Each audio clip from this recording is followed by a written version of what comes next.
భారీ వర్షాలతో పత్తి పంట నష్టపోయిన రైతుల ఆవేదన. మంత్రికి విన్నవించినది ఏమనగా రైతులకు ఇడ ఇబ్బంది అవుతుంది. మార్కెట్ లోపల ఏ పార్టీ వచ్చినా ఏ రాజ్యం ఉన్నా రైతులకు ఇబ్బంది చెయ్యమని చెప్తారు. మళ్ళా చేసేది జై జవాన్ జై కిసాన్ అనేదే.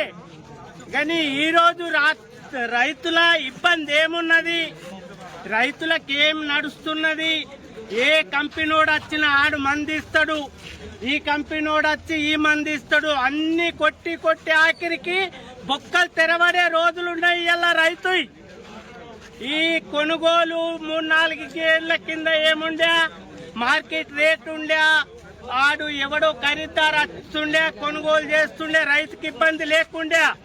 ఇలా రైతు ఏదో వ్యాపారికి అమ్ముతున్నాడు, రైతు నష్టపోతున్నాడని ప్రభుత్వం చెప్తుంది.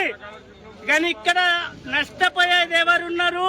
రైతులే ఉన్నారు. మర్రా గవర్నమెంట్ అన్ని కొనుగోలు చేస్తామని ఇన్ని ఇబ్బందులు పెట్టినాక రైతు ఆడు చేన్ల పని చేసుకుంటాడా?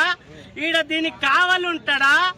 ఎన్ని పనులు చేసుకుంటాడు? మరి రైతు ఎట్లా ఈ పంటని పండిస్తాడు?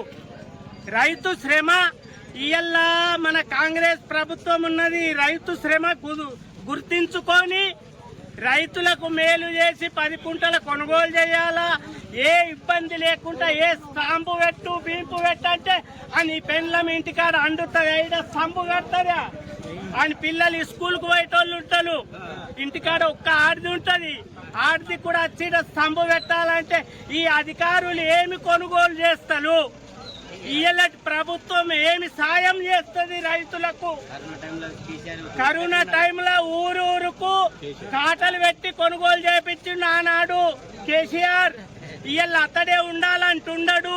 ప్రజలు ఎటో ఎప్పుడో 5 ఏళ్లకో ఓటేస్తా ఉంటారు, ప్రభుత్వం మారుతా ఉంటది. కానీ రైతు మారడు. ఎందుకంటే ఇది తరతరాల నుంచి వస్తున్నది. రైతు వ్యవసాయం చేయబడుతుంది.